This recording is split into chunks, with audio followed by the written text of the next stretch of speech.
Hello students, last video में मैंने जो आपको बताया वो बताया था प्राइमरी डाटा कलेक्ट करने की।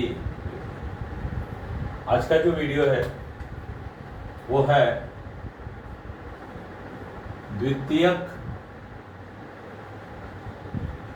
समंक यानी सेकेंडरी डाटा। देखो, लास्ट वीडियो में जो हमने समझा था वो ये समझा था कि प्राइमरी डाटा किस तरह से कलेक्ट किए जाते हैं। मैंने आपको 5-6 विधियाँ बताई थी उसकी, direct personal investigation, indirect oral investigation, इस तरह से 5-6 विधियाँ मैंने आपको बताया था, क्वेश्चन लेकर इमेंडेटर नियुक्त कर करके। ये जो विधियाँ थी, इस विधियों के बाद आता है सेकेंडरी डाटा क्या होता है। सबसे पहले तो हम ये जाने सेकेंडरी डाटा क्या होता है। वे डाटा जो पहले भी किसी और कार्य में यूज किए जा चुके हैं, यानी ओरिजिनली जो सूचक से प्राप्त नहीं किए गए हैं, ओरिजिनली जो इन्वेस्टिगेटर है वो इसे रिसीव नहीं कर रहा है, पहले इसका इस्तेमाल किया जा चुका है और अब जो है उसका रीयूज किया जा रहा है, वह सारे डाटा क्या कहलाते हैं? सेकेंडरी डाटा कहलाते हैं। अब सेकेंडरी डाटा में जो डाटा होते हैं उन्हें दो भागों में विभाजित किया जाता है। पहला होता है प्रकाशित,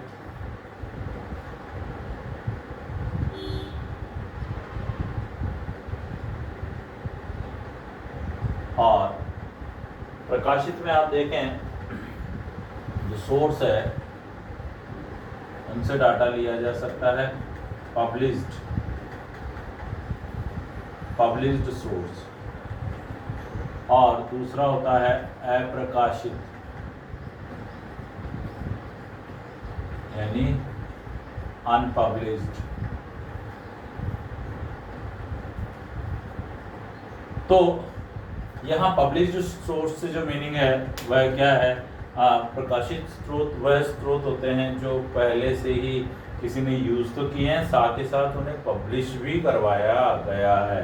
अप्रकाशित स्रोतों में वो स्रोत आते हैं, वह सारे डाटा आते हैं जो पहले से प्रकाशित नहीं है, वो रॉ रूप में पड़े हैं और उन डाटा को आपको क्या करना है? करेक्ट। अब ध्यान दें, यहाँ पर प्रकाशित डाटा जो है वह ज़्यादा, पब्लिश डाटा जो है वो ज़्यादा फिर भी जो है मान्य हो सकते हैं। अप्रकाशित डाटा में तो क्या हो सकता है? किसी प्रकार का भी उपयोग किया जा सकता है। तो सबसे पहले हम जाने प्रकाशित डाटा में कौन कौन से डाटा आते हैं। सबसे पहला आता है अंतरराष्ट्रीय प्रकाशन यानी इंटरनेशनल पब्लिकेशन। आप देखते हैं कई प्रकार की पत्रिकाएं वगैरह क्या करती है?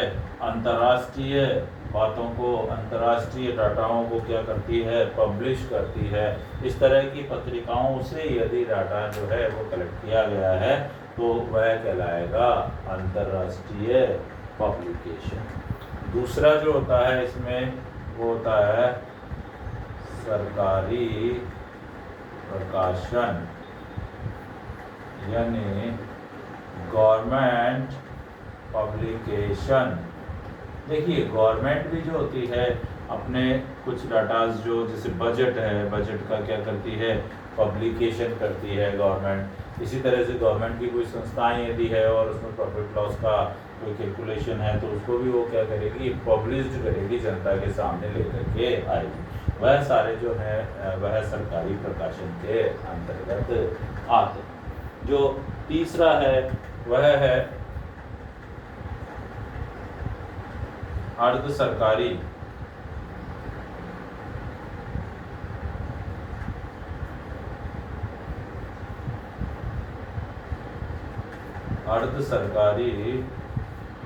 संस्थान का प्रकाशन। यानी कोई सेमी गवर्नमेंट की यूनिट है तो वह सारी पब्लिकेशन कुछ भी कर रही है अगर, और वहाँ से आपने डाटा को क्या किया है? कलेक्ट किया है, तो ये कहलाएंगे क्या? अर्ध सरकारी संस्थाओं के प्रकाशन। देखिए अर्ध सरकारी संस्थाओं में भी आपको ये देखने को मिलेगा कि वह प्रकाशन काफ़ी विश्वसनीय होते हैं, क्योंकि वह सरकार के प्रति क्या होते हैं, जिम्मेदार होते हैं। तो इस कारण से हमें क्या करना है, अनपब्लिश्ड डाटा में पब्लिश डाटा में अर्ध सरकारी प्रकाशनों को भी महत्व दिया जा सकता है।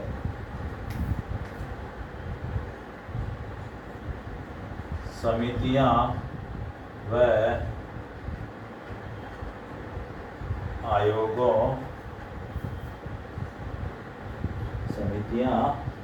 आयोगों के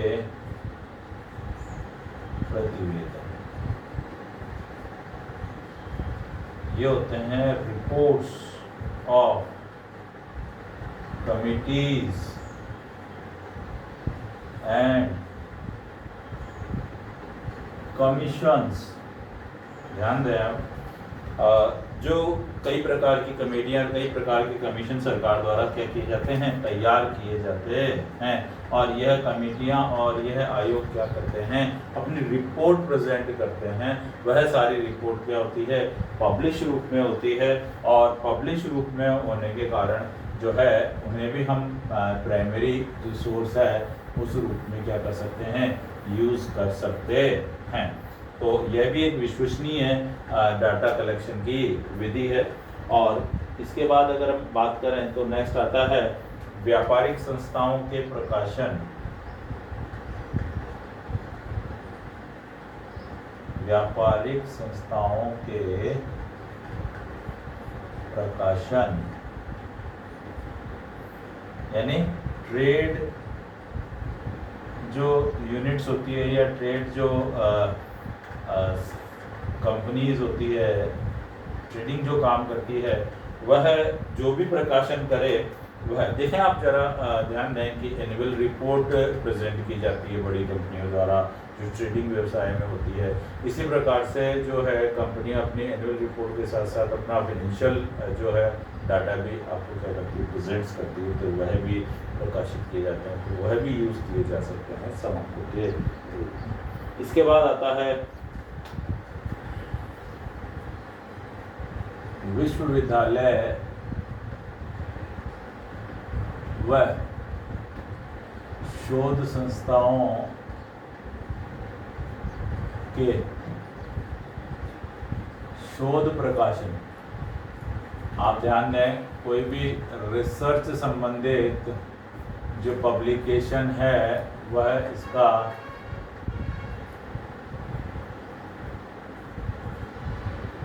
रिसर्च संबंधी पब्लिकेशन है, वह भी जो है यूज़ किए जा सकते हैं सेकेंडरी डाटा के, पब्लिश्ड डाटा के रूप में। रिसर्च में किसी प्रकार का शोध किया हो तो वो काफ़ी ऑथेंटिक होता है, क्योंकि वहाँ लिखा होता है कि भाई ये यहाँ से हमने लिया, यहाँ से लिया, तो उनके ऊपर विश्वास किया जा सकता है। इसके बाद जो आते हैं वो आते हैं newspaper and magazine. Newspaper and magazines.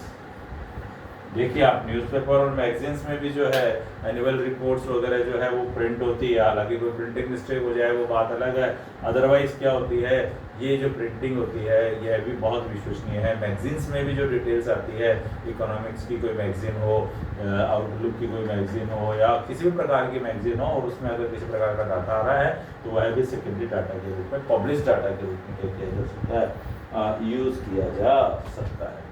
इसके बाद आता है बाजार समाचार प्राइमरी सोर्स में। और क्या आता है, बाजार समाचार।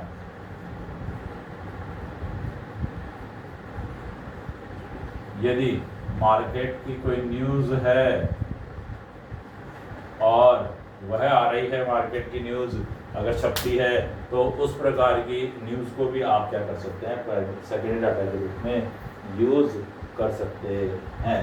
इसके बाद है व्यक्तिगत अनुसंधानकर्ता।